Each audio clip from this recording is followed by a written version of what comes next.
Derek and Kathy Kidd will be in the audience tonight. Their son Sebastian died from an overdose after taking a pill that was unknowingly laced with fentanyl.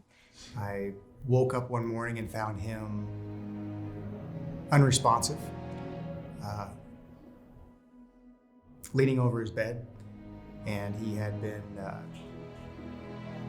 he had passed away earlier in the night. Sebastian was a great kid. He had a smile that would light up a room. That big heart is what we miss the most. Anybody is susceptible to this. The influx of a drug like fentanyl changes the game completely. Do you think the president has done enough to combat this issue? Carly, you bring up a really important point, and it's one that the Kidd family is living out every day. You know, when Derek and Kathy talked to me about this, they highlighted, would their son Sebastian still be with us if the administration had done its job on the important things, like securing the border, like stopping Chinese-made fentanyl from being mass-produced, sent to cartels in Mexico, that end up in places like Iowa, in the heart of the heartland, where folks my age down to my teenage daughter's age is the #1 cause of death.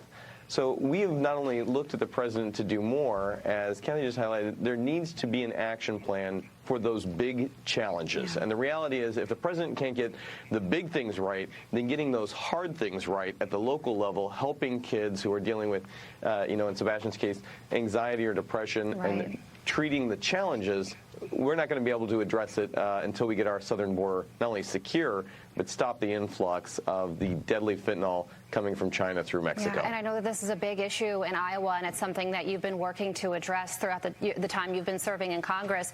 And Derek, I can imagine that one of the most horrific things about this is that your child is home in their bedroom, and you think that they're safe, and then you open their bedroom door or their bathroom door, and you find the thing that is a parent's worst nightmare, the thing that is unimaginable to think happen, and it's happening right before your very eyes. And when something like this happens, you tend to meet other families that are impacted by this crisis as well.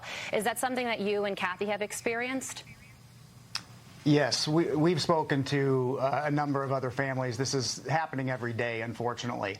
And as Congressman Nunn pointed out, we can't help but think that our son may still be here if policies were enforced, if laws were enforced, if the border was under control. That's one of the things that needs to be focused on. We have to try and stop the drugs from coming in, or at least lessen the flow. I think what we're looking for with the current administration is an action plan, a solid plan that's going to be put in place and executed so that we can prevent other families from going through what we've gone through. I'm Derek Kidd. And I'm Kathy Kidd, and we're from Des Moines, Iowa.